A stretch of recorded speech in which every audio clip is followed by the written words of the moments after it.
49장 8절입니다. 구약성경 창세기 49장 8절 한 절 말씀입니다.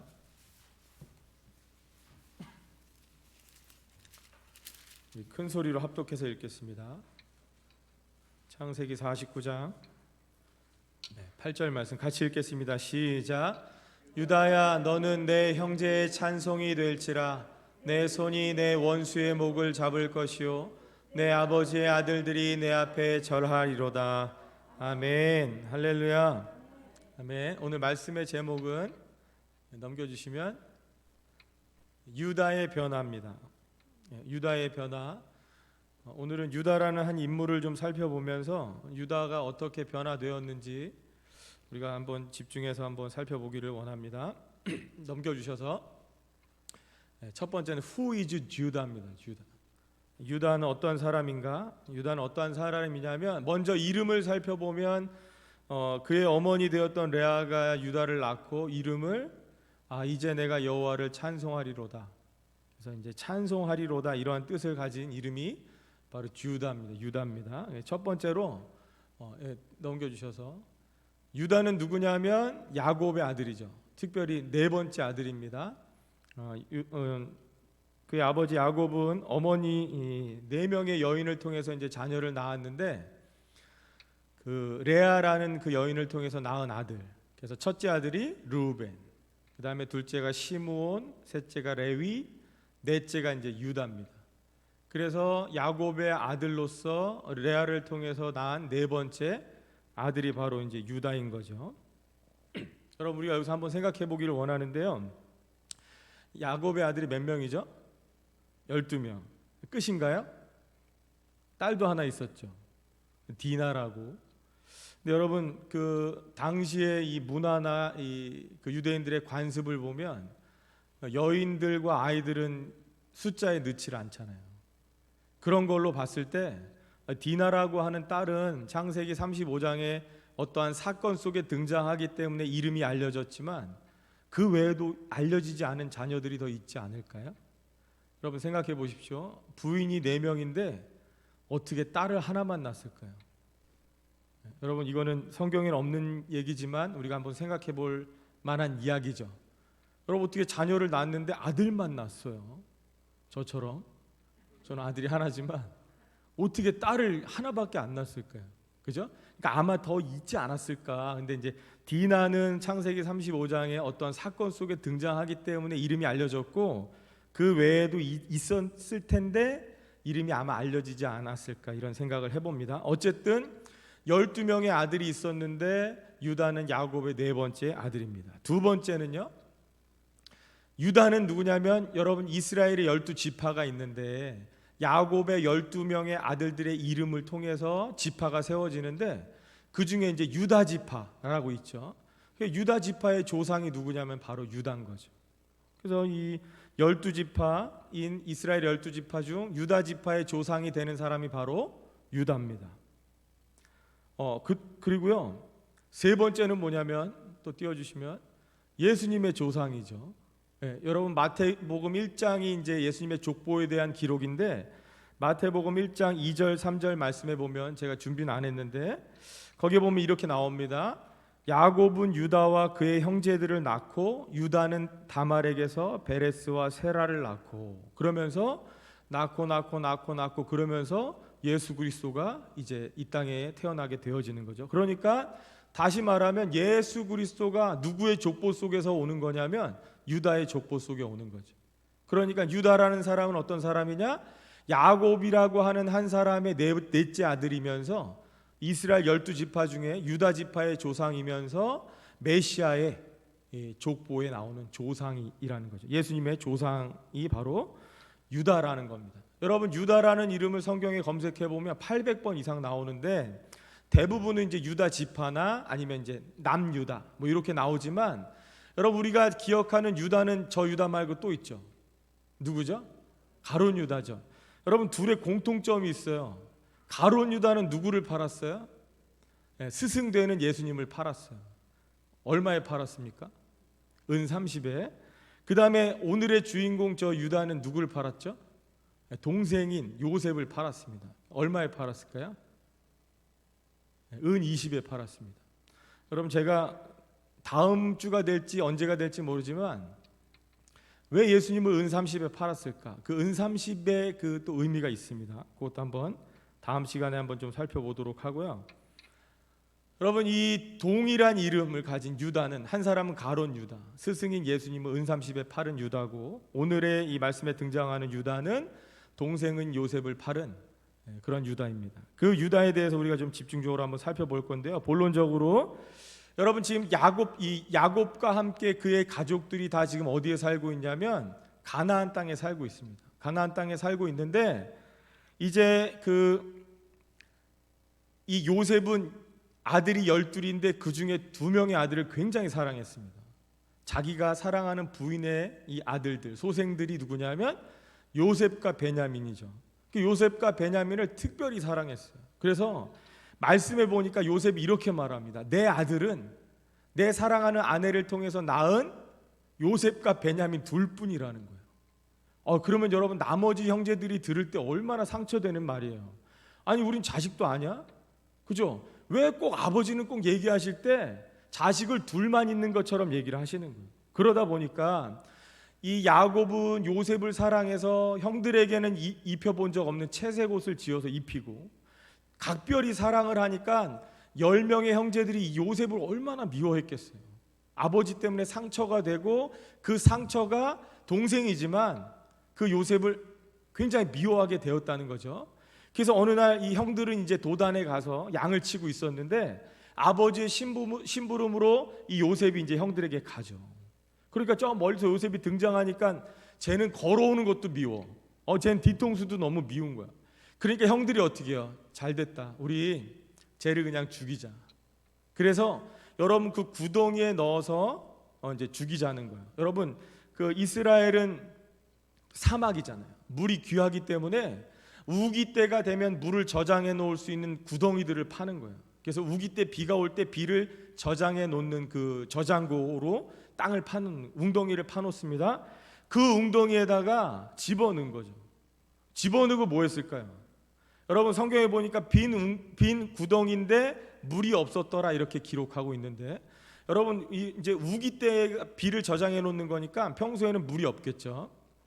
그 빈 구덩이에 요셉을 밀어서 던져 넣었죠. 그러면 여러분, 요셉이 죽지 않았으니까 막 형들한테, 형들 갑자기 왜 그러는 거예요? 내가 뭐 잘못했어요? 형들 말로 해요. 막 이러지 않았을까요? 막 이제 요셉이 밑에서 형들을 향해서 호소하고, 형들은 그 위에서 뭐 했냐면 도시락 먹었어요. 밥을 먹었습니다.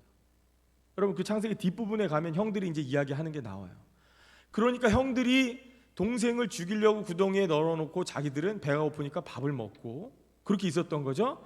그러다가 이 유다가, 오늘의 주인공인 유다가 이 나머지 형제들한테 제안을 하는 겁니다. 그게 창세기 37장 26절 27절 말씀인데, 보니까 유다가 자기 형제들에게 이르되 우리가 우리 동생을 죽이고 그의 피를 덮어둔들 무엇이 유익할까? 야, 쟤 죽여봐야 우리에게 무슨 유익이 있냐. 27절에 가면, 자, 그를 이스마엘 사람들에게 팔고 그에게 우리 손을 대지 말자. 그는 우리의 동생이요 우리의 혈육이니라 하며 그의 형제들이 청종하였더라. 유다가 제안을 하는 겁니다. 다른 형제들에게, 야, 쟤 죽이지 말고 차라리 팔자. 돈이라도 얻자. 쟤 죽여봐야 우리한테 무슨 유익이 있겠냐.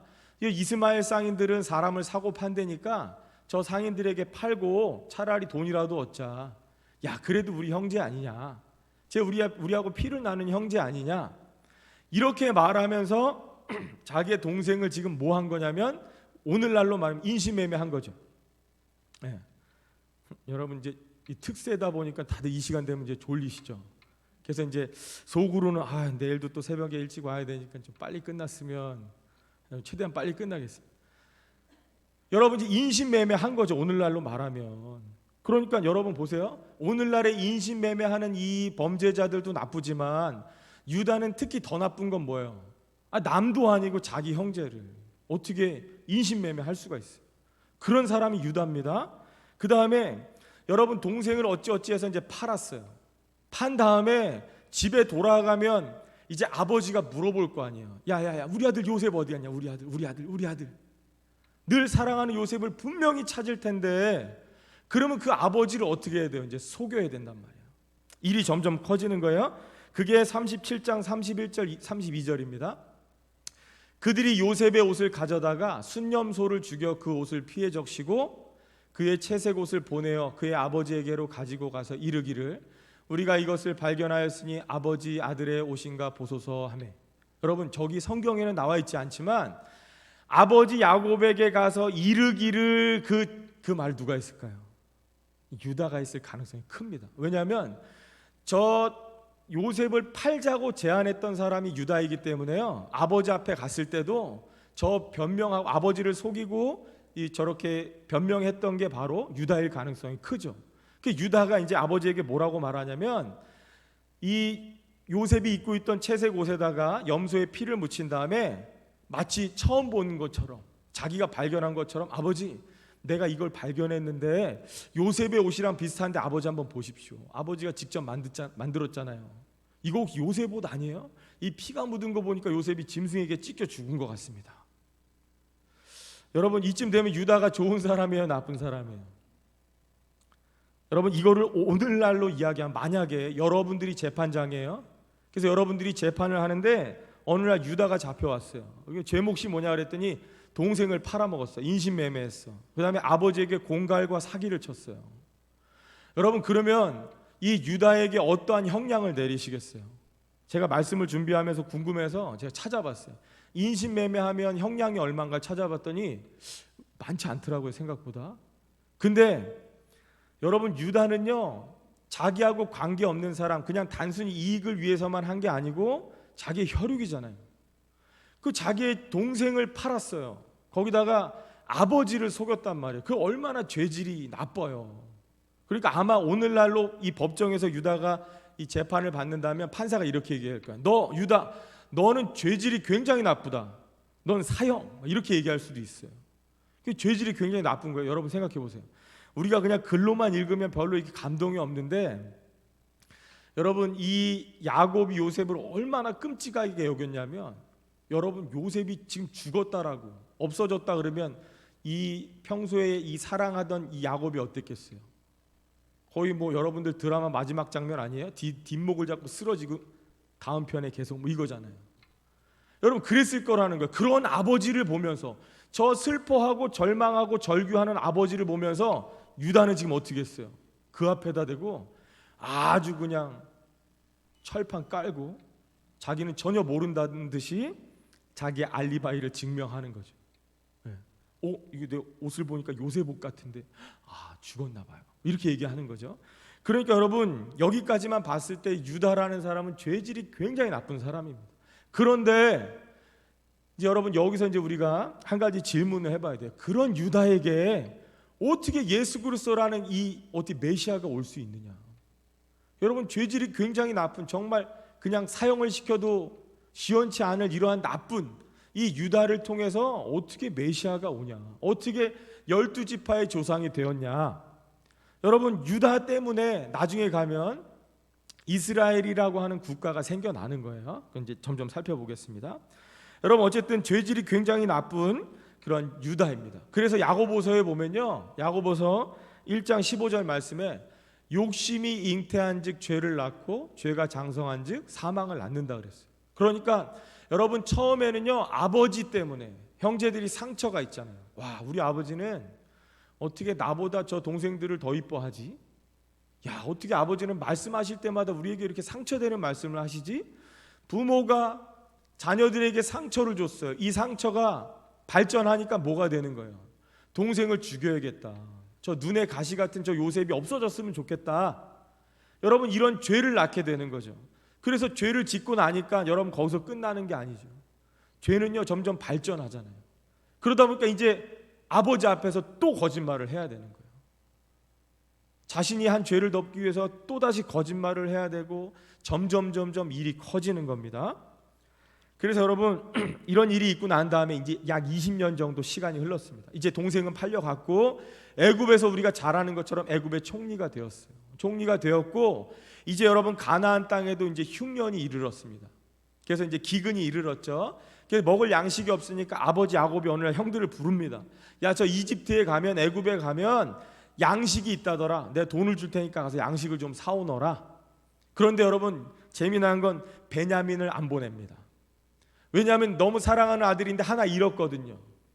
그러니까 베냐민을 남겨두고 10명의 형들만 보내는 거예요. 그래서 10명의 형들이 이제 애굽 땅에 갔습니다. 가서 요셉 앞에 서는 거죠. 그런데 형들은 요셉을 못 알아보죠. 그러니까 요셉이 가만히 보니까 형들이 지금 나를 못 알아보는 것 같아. 그러니까 요셉이 형들한테 뭐라 그러냐면, 예이놈들, 내가 보니까 니네들은 정탐꾼이라는 거예요. 이 땅에 지금 정탐하러 온 정탐꾼들이라는 거예요. 그러니까 형들이 아우 아닙니다, 무슨 말씀입니까, 아닙니다 이러면서 자신들의 이야기를 꺼내다 보니까 자신들에게 동생이 있었고, 이 베냐민이라는 동생은 지금 아버지하고 있다, 우리만 지금 여기 왔습니다, 이런 이야기를 하게 되는 거죠. 여러분, 이때요 요셉이 뭐가 궁금했냐면, 형들은 다 왔는데 내 동생 베냐민이 안 보여요. 그런데 이 형들이 어떤 형들이에요? 나를 죽이려고 그랬어.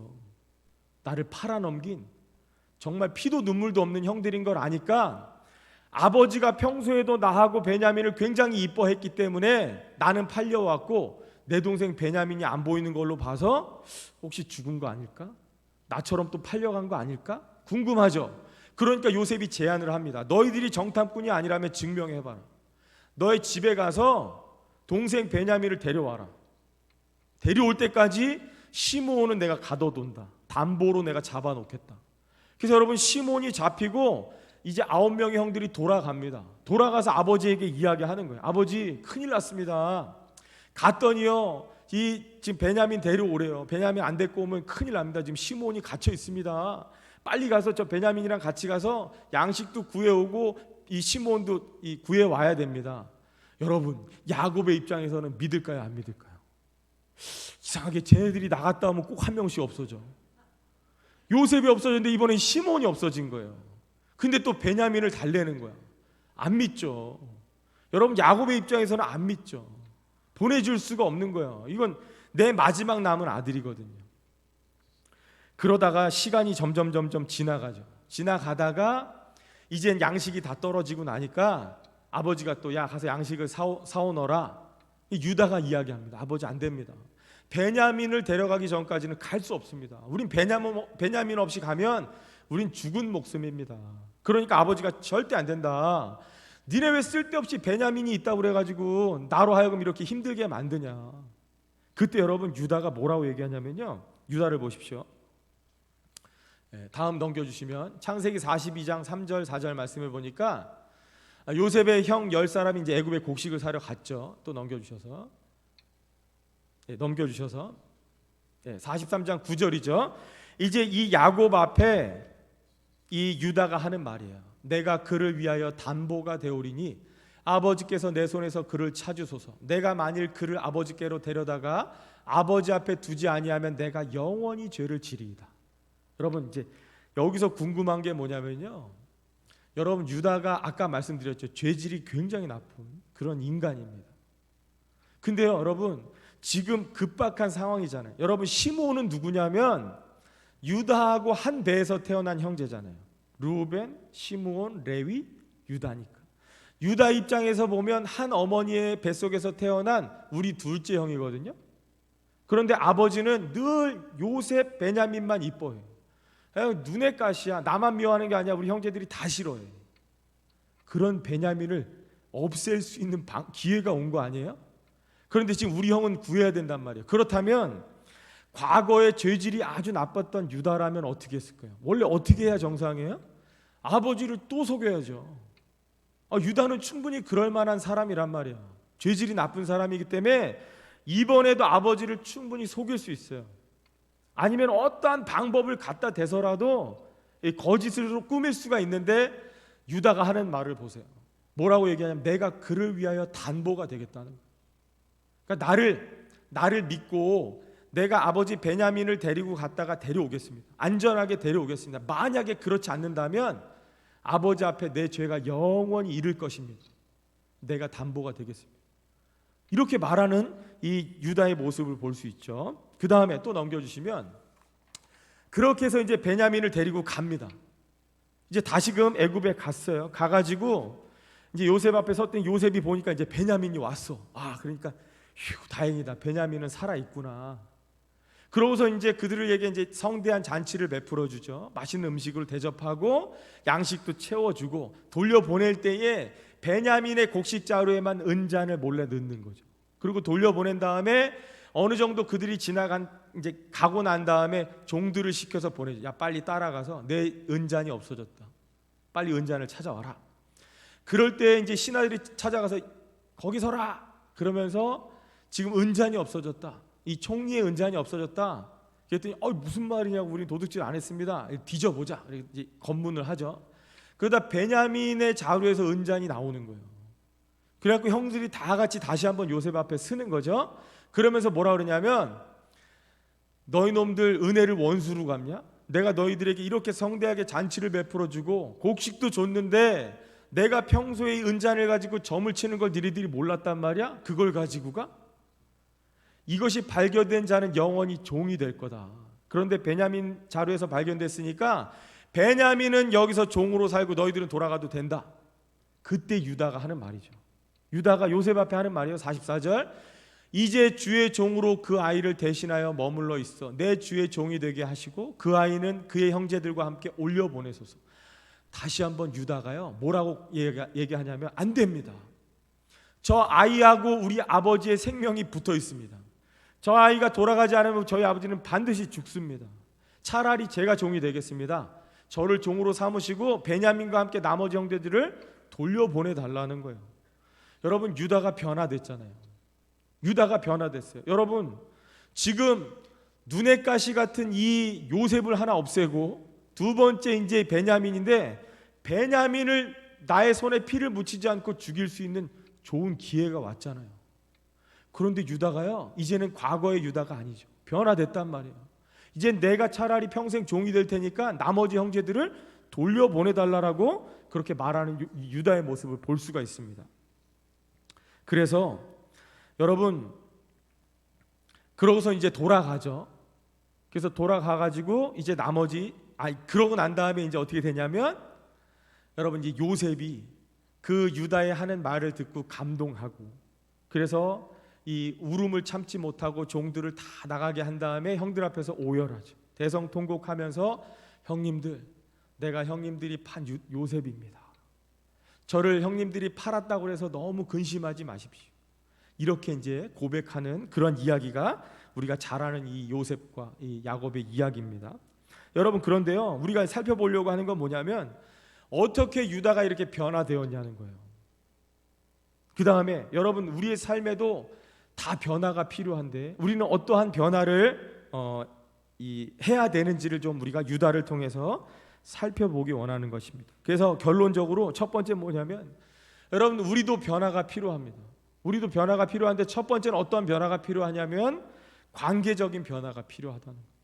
이건 무슨 말씀이냐면, 여러분, 우리가 예수님을 믿기 전에는 그리스도 밖에 있을 때 그리스도하고 아무런 상관이 없었던 저희들이 이제는 예수 그리스도를 믿음으로 그리스도 안에서 이제 하나님하고의 관계를 맺게 되었잖아요. 그죠? 그래서 우리가 그분을 아바 아버지라 부르고 그러한 관계가 되었던 거죠. 그래서 여러분, 누가복음 8장 28절에 보면요, 거라사에 있는 귀신이 예수님을 향해서 뭐라고 이야기하냐면, 지극히 높으신 하나님의 아들 예수여, 당신이 나와 무슨 상관이 있나이까. 여러분, 귀신은요 하나님하고 상관이 없어요. 그러니까 여러분, 우리가 그리스도 밖에 있어서 예수님하고 아무런 상관이 없다면 여러분, 마귀하고 다를 게 별로 없는 거예요. 여러분, 만약에 저와 여러분들이 진일교회라고 하는 이 예배 공동체 안에 함께 관계를 맺지 않았다면 저하고 여러분들은 그저 오다 가다 그냥 한 번씩 만날 만한 그런 관계잖아요. 그런데 저희가 진일교회 안에서 함께 신앙생활을 하는 관계이다 보니까 이제는 특별한 관계가 된 거예요. 그죠? 여러분들은 저를 위해서 기도하고 저는 여러분들을 위해서 기도하는 그런 영적인 관계를 맺은 그런 관계가 되었다는 거죠. 그래서 우리의 인생 가운데 누구나 다 변화가 필요한데 첫 번째 변화는 뭐냐면 관계의 변화입니다. 여러분, 지금도 보면 오늘이 예배 회복 주일이에요. 그래서 그동안에 교회에 함께 예배하지 못했던 지체들을 권해서 같이 예배하자는 그런 주일이었습니다. 여러분, 혹시 오늘 못 오셨다면 여러분 다음 주도 기회가 있습니다. 더 길게는 아직 2020년 끝난 게 아니니까 여러분 올해가 끝나기 전까지 여러분들이 2020년 시작하면서 기도했던 그 전도 대상자들, 우리 가족들, 이웃들, 우리 식구들, 우리 지체들, 여러분 이제 늦지 않았어요. 여러분 우리가 이제 결실을 맺어야 될 때입니다. 여러분 그들을요 언제까지 그리스도 밖에 머물러 두실 거예요? 여러분 그들이 그리스도 밖에 있으면요 이 귀신의 고백처럼 당신과 내가 무슨 상관이 있나이까? 여러분 오늘날에 예수님을 알지 못하는 세상 사람들은 다 예수님과 관계없이 살아가는 거예요. 그런 사람들에게 변화가 필요합니다. 유다가 변했던 것처럼 여러분 죄질 나빴던 유다가 변화돼서 이스라엘이라는 나라가 세워지는 기초가 되는 12지파의 조상이 되었던 것처럼 메시아의 조상이 되었던 것처럼 여러분 믿지 않는 사람들을 그리스도 안으로 인도하는 관계의 변화가 필요하다는 거예요. 두 번째 결론은요 지속적인 변화가 필요합니다. 여러분 우리가 그리스도 안에 있지만 우리가 예수 그리스도 안에서 신앙생활하고 있지만 그럼에도 불구하고 우리는 여전히 죄를 짓잖아요. 연약하기 때문에 자꾸 죄를 짓습니다. 여러분 안티 크리스찬들이 우리 믿는 성도들을 향해서 뭐라고 이야기하냐면 크리스찬이란 어떤 사람들을 크리스찬이라고 하냐면 여러분 안티 크리스찬들이 얘기하는 거예요. 그 사람들이 이렇게 얘기합니다. 일주일 내내 죄 짓다가 일요일날 교회 가서 회개하고 그 죄를 월요일부터 다시 짓는 사람들이 크리스찬이라는 거예요. 여러분 그러니까 안 믿는 사람들이요 우리를 바라보면서 그렇게 이야기하는 거예요. 그러니까 여러분 오늘날에 성도들이 얼만큼 세상에 영향력이 없는지를 우리가 좀 스스로를 살펴봐야 될 때입니다. 또 한 가지 이야기하면 여러분 이건 진짜인데 좀 유명하신 목사님 한 분 계세요. 그분이 어떻게 해서 예수님을 믿게 되었냐면 어린 시절에 집이 너무 가난해요. 그리고 아버지는 알코올 중독에 도박 중독이에요. 그러다 보니까 어렸을 때 초등학교 때 할 수 있는 게 뭐냐면 도둑질하는 거예요. 도둑질하는 거. 슈퍼에 들어가서 테니스 가방 메고 들어가서 초콜릿 300개를 훔쳤대요. 그냥 한 코너를 싹 쓸어 담았대요. 그러고 나오다 잡혔어요. 그래서 이제 경찰서에서 나이가 어리니까 훈방 조치를 하는데 보호자가 와야 되잖아요. 그런데 엄마는 까막눈이야. 글씨를 몰라. 아빠는 바빠. 도박하느라고. 쪼느라고 바빠요. 그러니까 누가 왔냐면 위에 있는 10살 차이 나는 그 깡패 형이 왔어요. 깡패 형이 와가지고 죄송합니다. 교육 잘 시키겠습니다. 이러고 데리고 나와가지고 우물가로 데려갔대요. 근데 옷을 다 벗기고 물 한 바가지를 붓고 전깃줄로 3시간을 때렸대요. 왜냐하면 깡패잖아요. 동생을 때리고 난 다음에 이 형이 뭐라고 얘기했냐면 너 내일부터 교회 가. 너 교회 안 가면 죽어. 헌금은 형이 줄 테니까 내일부터 꼭 교회 가. 이렇게 해서 목사님이 되었다는 이야기입니다. 제가 지금 무슨 이야기 하냐면 첫 번째 제가 뭐 얘기했어요? 안티 크리스찬들이 바라보는 성도들. 그 다음에 여러분 보세요. 이 깡패인 형이 왜 동생에게 교회 가라고 그랬을까요? 교회를 가니까 사람 되더라는 거예요. 나는 늦었는데 너라도 지금부터 열심히 다녀가지고 좋은 사람, 훌륭한 사람 되라고 보냈다는 거죠. 여러분 무슨 말이에요?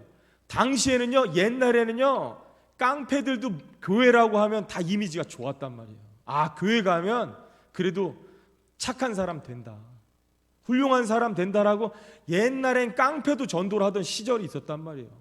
그 목사님을 전도한 사람이 깡패 형이에요. 근데 오늘날에는요, 믿던 사람들, 교회 목사님 자녀들, 장로님 자녀들이 교회에서 밖으로 나가가지고 단체를 만든 게 안티 크리스찬이에요. 여러분 그 안티 크리스찬을 누가 만든 거냐면 목사님 자녀들, 장로님 자녀들이 만들었어요. 그들이 교회를 향해서 공격하는 거예요. 이 개독교라고. 쟤네들은 일주일 동안 죄 짓고 하루 회개하고 또 죄를 짓는 사람들이라고 그렇게 말한단 말이에요. 여러분 지금 그런 시대를 사는데 여러분 우리 삶 가운데 지속적인 변화가 일어나야 된다는 거죠. 여러분 진짜 그들이 바라보는 것처럼 주일날 반짝 와갖고 예배드리면서 아이고 주님 잘못했습니다, 그리고 교회를 나가면서 똑같은 죄를 지으면 안 된다는 거예요. 진정성 있는 회개를 가지고 우리가 어디까지 변화되어야 되냐? 세 번째, 성숙한 변화를 이루어야 된다는 거예요. 여러분 그리스도의 장성한 분량에 이르기까지 우리가 예수님처럼 변화되도록 날마다 말씀 가운데 우리 자신을 처 복종하고 날마다 말씀의 거울에 우리를 비추어서 회개하고 그래서 날마다 마음을 찢고 가슴을 찢고 울며 불며 자복하고 통회하며 회개해서 점점점 우리의 삶이 어떻게 돼요? 지난주 설교 말씀처럼 구별돼야 돼요. 구별. 여러분, 카도시, 거룩한 삶을 살아야 된다는, 그게 진짜 성도라는 거죠. 여러분, 그래서 진짜 마지막 결론은 뭐냐면요, 유다가 동생을 팔고 아버지에게 정말 그 대못을 박으면서, 아버지 가슴에 대못을 박으면서 공갈과 사기쳤던, 죄질이 나빴던 유다가요, 변화되고 나니까 이제 어떻게 됐냐, 이스라엘이라고 하는 국가가 세워지는 기초를 이루는, 여러분, 12지파가 어떻게 해서 생겨난 거예요. 여러분, 이러한 일들이 있고 난 다음에 요셉이 가족들을 다 초청하는 거잖아요. 그래서 요셉이요, 여러분, 특별히 이 창세기 44장에 보면 유다하고 요셉이 이제 대화를 나누는 장면이 나옵니다. 이거를 많은 학자들이 뭐라고 얘기하냐면요, 이 장면은 정말 설득력 있는 그런 웅변이라는 거예요. 유다의 말이, 유다가 지금 요셉 앞에서 안 됩니다, 베냐민을 돌려보내지 않으면 저희 아버지 죽습니다라는 이 고백을 하는 그 장면이 많은 학자들이 이야기합니다. 아주 설득력 있는 웅변이라는 거예요. 왜냐하면 그 대화 속에는요, 유다의 말 속에는요, 요셉의 오랜 상처가 치유되는 역사가 일어나죠. 여러분, 요셉은요, 얼마나 거기서 노예 생활하고 억울하게 감옥살이 하면서 그 과거를 돌아볼 때 도대체 내가 뭘 잘못한 거지? 형들이 이렇게까지 나를 미워했었나? 여러분, 풀리지 않는 거예요. 이 응어리가 늘 남아있는 거죠. 이 상처가. 아, 지금 우리 아버지 어떻게 지낼까? 내 동생 베냐민은 잘 지낼까? 나처럼 팔려가지 않았을까? 늘 가슴앓이 하잖아요. 그런 그 요셉 앞에 요셉의 신분을 모르는 유다 형이 와서 하는 말이에요. 나를 팔았던 그 형이 이제 구구절절 이야기하죠. 그 말 속에는요, 여러분, 유다는요, 그 아버지인 야곱을 굉장히 미워했을 거 아니에요. 아버지는 뻑하면 10명은 자식도 아니야. 맨날 내 새끼 둘만 챙기는 거야. 아, 이제 우리 아버지는 너무 상처가 많아. 여러분, 그 상처를요, 이 유다가 회복하고 난 다음에 지금 그 응어리진 요셉의 그 상처를 어루만지는 거예요. 뿐만 아니라 여러분, 그 아버지에 대한 얼마나 원망이 있겠어요, 유다도. 그러나 지금 아버지가 예전에 요셉을 잃고 그 절망하던 그 아버지의 슬픔을 베냐민으로 인해서 다시 반복하면 안 된다는 거예요. 그 아버지를 생각하는 그 유다의 마음이 요셉에게 느껴지는 거죠. 요셉이 참을 수 없는 거예요. 오열해버리는 거예요. 그러면서 이제 털어놓는 거죠. 그래서 여러분, 아주 유명한 대사가 있잖아요. 요셉이 뭐라 그래요? 형들이 나를 판 걸로 인해서 근심하지 말라. 형들이 나를 여기에 보낸 게 아니고 하나님께서 이미 작정하시고 그분의 계획 가운데 나를 이곳에 두신 거니까 돌아가셔서 아버지와 함께 다 일로 오십시오. 내가 형님들 살 곳을 다 마련해 놓겠습니다. 여러분, 그렇게 해서 이제 이 이스라엘이라는 나라가 생겨나게 되는 거잖아요. 그러면서 출애굽기로 넘어가는 거죠. 그래서 여러분, 오늘 우리가 읽었던 이 본문 말씀 8절에 보니까 유다야, 너는 내 형제의 찬송이 될지라. 여러분, 49장에 야곱이 자녀들에게 유언처럼 했던 축복의 말씀 중에 특별히 유다에게 하는 축복이잖아요. 유다는 그 이름이 이제 내가 여호와를 찬송하리로다. 여러분, 그 이름처럼 유다야, 너는 내 형제들의 찬송이 될지라. 그러면서 그 하반절엔 또 뭐라 그래요? 내 아버지의 아들들이 내 앞에 절하리로다. 요셉처럼, 요셉 앞에 형들이 절했던 것처럼 내 아버지 아들들이 내 앞에 절하리로다. 그 다음에 10절 말씀 보십시오. 10절 말씀 보니까 규가 유다를 떠나지 아니하며 통치자의 지팡이가 그 발 사이에서 떠나지 아니하기를. 여러분, 이 축복은 뭐예요? 너의 가문에서 메시아가 태어날 거다. 메시아가 오실 것이라는 그러한 예언의 말씀인 거죠. 여러분, 우리의 삶도 저와 여러분들은 이미 예수 그리스도로 말미암아 그분의 이 불가항력적인 은혜가 저희들을요, 하나님의 자녀 삼으셨어요. 내가 택해서 하나님 자녀 된 게 아니고 그분이 강권하셔서 우리를 그분의 자녀 삼으셨어요. 그러면 이제 어떻게 해야 되냐? 계속해서 지속적인 변화를 일으켜야 된다는 거예요. 그래서 우리의 삶 가운데 잘못되어진 인간관계가 있다면, 원치 않게 내 사랑하는 가족 형제들에게 상처를 준 일이 있다면 여러분, 용서하고 그들의 용서를 구하고 그래서 이 잘못된 어그러진 관계들을 회복해야 합니다. 여러분, 혹시 우리 이 고을 식구들 중에 상처 입은 분들이 있다면요, 그들의 상처를 어루만져야 돼요. 여러분, 그래야 회복이 일어나는 거예요. 그래서 예수님 오실 때까지, 주님 앞에 서는 그날까지 우리는 날마다 예수 그리스도를 닮아가야 돼요. 그래서 이번 주보다 다음 주 더 성숙하고, 다음 주 올해보다 내년에 더 성숙하고, 여러분, 해를 거듭할수록 우리 신앙이 점점 성숙해 가야 깡패들도 우리를 보고, 야, 너도 진일교회 나가라. 야, 진일교회 나가니까 뭔가 다르더라. 여러분, 그런 고백을 하는 거예요. 여러분, 그래서 여러분, 특별히 다음 주가 추수감사절입니다. 추수감사절. 여러분, 하나님이 뭐 거지도 아니고 많은 헌금을 원하시겠어요? 뭐 원하시겠어요? 하나님 원하시는 거, 영혼들이 그득하게 앉아서 다 같이 기쁨으로 찬양하고 예배하는 거 하나님 기뻐하지 않으시겠어요?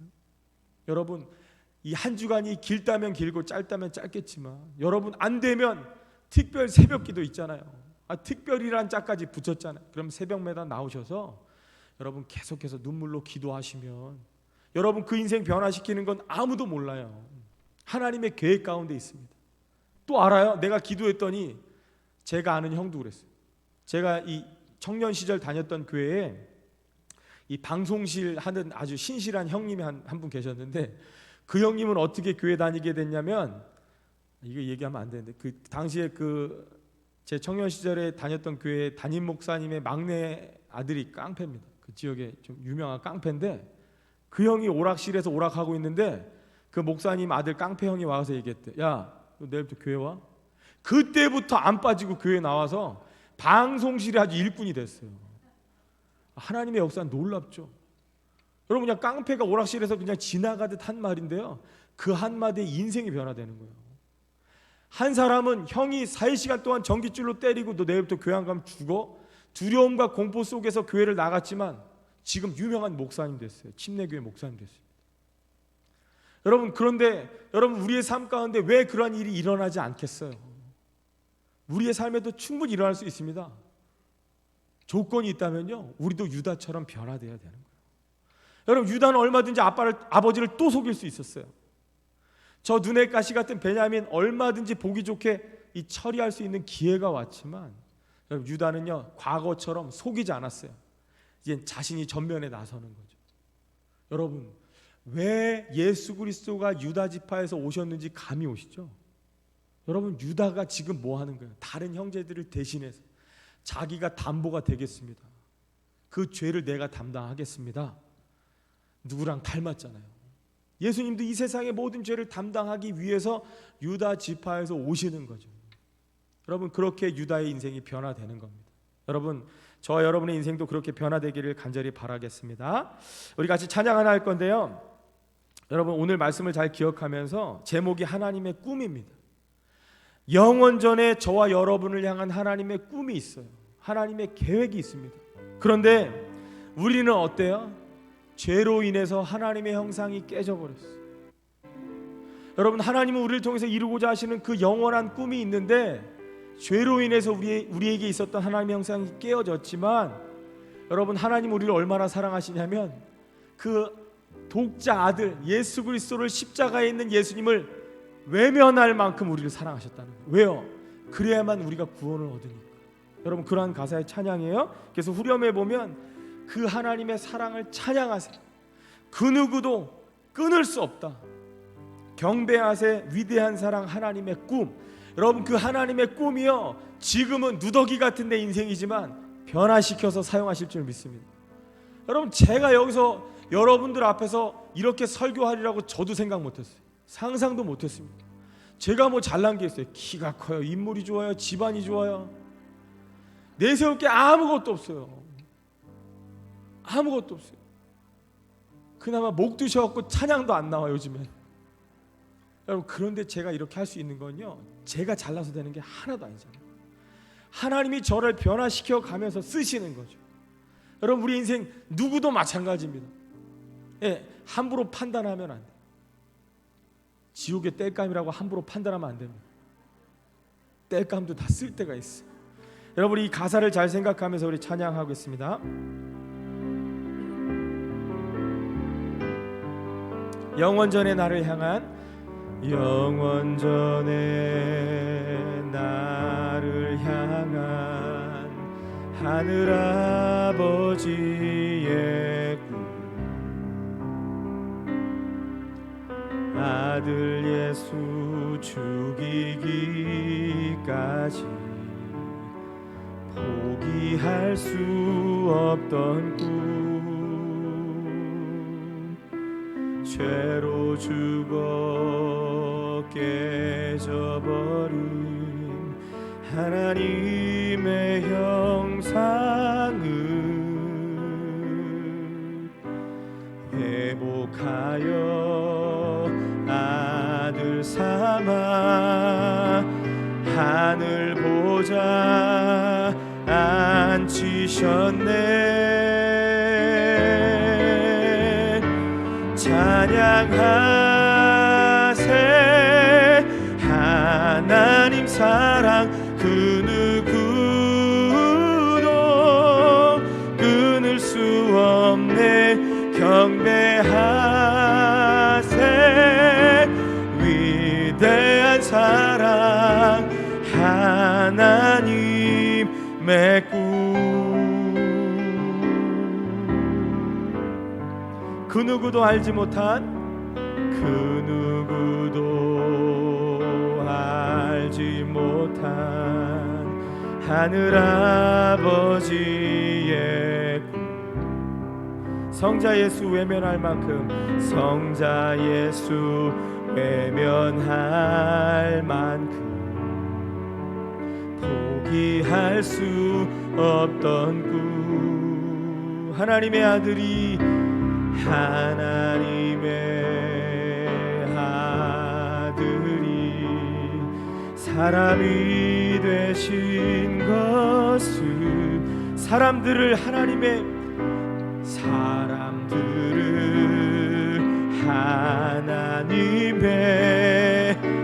아들 삼기 위함이라. 찬양하세 하나님 사랑 그 누구도 끊을 수 없네. 경배하세 위대한 사랑 하나님의 꿈. 우리 한 번 더 찬양하세, 찬양하세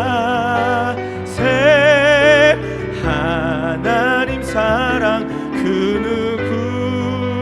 누구도 끊을 수 없네. 경배하세 위대한 사랑 하나님의 꿈. 여러분 시간 다 같이 합심해서 기도할 때에 여러분, 하나님은 누구도 포기하지 않습니다. 여러분, 우리는 포기할지 모르지만 하나님은 나도 포기하지 않고 오늘날 여기까지 나를 인도하신 하나님인 줄 믿습니다. 여러분, 우리가 계속해서 기도하는데 여전히 하나님 변화되지 않는 그러한 사람들이 있다면 우리 한 번 더 기도할 때, 하나님 나는 할 수 없지만 내 인생 변화시키셨듯이 유다라는 한 사람을 변화시켜서 하나님 이스라엘이라는 나라를 이루시고 하나님 메시아가 오게 하셨던 그 하나님의 역사가, 능력이 하나님 이 시간 우리가 기도할 때에 하나님 그 영혼 변화되게 하여 주시옵소서. 하나님 우리 가정 변화되게 하여 주시옵소서. 우리 고울이 변화되게 하여 주시옵소서. 우리 진일교회 예배가 회복되게 하여 주시옵소서. 우리 주님의 이름을 간절히 부르고 한번 기도하겠습니다. 주여, 주님 하나님 영원전에 우리를 향하신 하나님의 놀라운 계획하심과 꿈이 있습니다. 하나님 그 계획이 변함없으시고 비록 죄로 인해서 하나님의 형상이 깨어졌지만 그럼에도 불구하고 우리를 포기하지 않는 하나님의 사랑이 십자가의 하나님 그 독생자 예수를 죽이기까지 하나님 그 성자 예수를 외면하기까지 하나님 우리를 위하여 십자가에 내어주신 그 하나님의 사랑이, 하나님의 계획이 오늘날 하나님 유다를 변화시키시고 하나님 우리 한 사람 한 사람을 변화시켜서 하나님의 뜻을 이루어 가시는 줄 믿습니다. 하나님 우리가 계속해서 작정하고 기도하는 우리 사랑하는 지체들, 우리 형제, 하나님 자매, 우리 가족, 이웃, 하나님 우리의 고을 식구들 하나님 변화시켜 주시옵소서. 하나님 특별히 우리가 다음 주일 추수감사주일을 앞두고 있습니다. 하나님 기뻐하시는 귀한 영혼들이 하나님 변화되어지고 하나님 말씀을 통하여서 아버지 하나님 우리가 그들 가운데 나아가서 복음을 전하고 외쳐서 아버지 하나님 이 맛을 잃어버린 세상 가운데 소금이 되게 하여 주시옵소서. 하나님 빛이 없어 어두워진 이 세상 가운데 하나님 빛을 비출 수 있는 하나님의 자녀들 되게 하여 주시옵소서. 하나님 아무쪼록 다음 주일에 하나님 이곳에 많은 영혼들이 열매 맺기를 원합니다. 하나님 내일도 하나님 우리가 계속해서 하나님 새벽마다 주님만 베풀어 주실 때에 하나님 놀라운 역사를 이루어 주시옵소서. 하나님 나의 힘으로 할 수 없습니다. 우리의 능력으로 감당할 수 없습니다. 하나님 이루어 주시옵소서. 귀한 영혼들 변화되게 하여 주시옵소서. 우리의 가족이 변화되게 하여 주시옵소서. 우리의 고울이 변화되게 하여 주시옵소서. 우리의 예배가 회복되어지게 하여 주시옵소서. 하나님 능히 이루실 예수님의 이름으로 기도하옵나이다.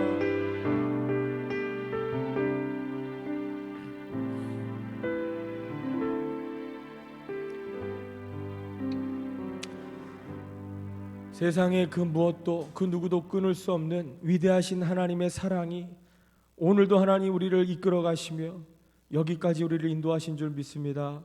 임마누엘 하나님 주님 여전히 살아계시기에 또한 여호와 이레 하나님께서 우리의 발걸음을 인도하여 주시기에 여호와 라파의 하나님 누구도 고칠 수 없는 내 마음속 깊은 곳을 통찰하시며 어루만지시고 하나님 고치시는 여호와 라파의 하나님 또한 우리의 삶 가운데 부활하신 예수님께서 찾아오셔서 너희에게 평안이 있느뇨 너희에게 샬롬이 있을지어다라고 말씀하시는 그 평강의 하나님께서 우리의 왕이 되어주시고 주인 되어주시어서 우리의 삶이 날마다 예수 그리스도의 장성한 분량이 충만한 데 이르기까지 자라가기를 원합니다. 하나님 오늘 말씀을 귀로만 듣지 않고 마음에 새겨서 내일부터 한 주간 우리의 삶 가운데 놀라운 변화가 일어나기를 원합니다. 하나님 우리의 가정이 회복되게 하여 주시옵소서. 우리의 고울이 회복되게 하여 주시옵소서. 우리 예배가 회복되게 하여 주시옵소서. 이제 얼마 남지 않은 2020년 주님께서 그토록 원하시고 바라시는 귀한 영혼의 열매들이 맺혀지게 하여 주시옵소서. 하나님 내일도 우리가 하나님 새벽마다 나와서 간절히 부르짖어 기도할 때에 우리의 힘으로 할 수 없는 것, 우리의 능력으로 감당할 수 없는 것들을 주님께서 능히 이루시며 여전히 우리 주님 살아계심을 우리 가운데 경험할 수 있는, 그리하여 우리 입술이 날마다 살아계신 하나님을 간증하고 찬양할 수 있는 놀라운 하나님 그러한 은혜의 시간들 되게 하여 주시옵소서. 하나님 돌아가는 발걸음을 축복하여 주시고 저들의 가정마다 하나님 저들의 모든 생업과 기업과 하는 모든 일들 위에 하나님 예수님의 그 평강의 복이 하나님 늘 충만할 수 있도록 인도하여 주시옵소서. 하나님 흩어진 많은 성도들 어느 자리에 있든지 날마다 하나님 저들의 삶 가운데 회복의 역사가 일어나는 놀라운 은혜를 경험하게 하여 주시옵소서. 믿고 감사하며 예수님의 이름으로 기도하옵나이다. 아멘.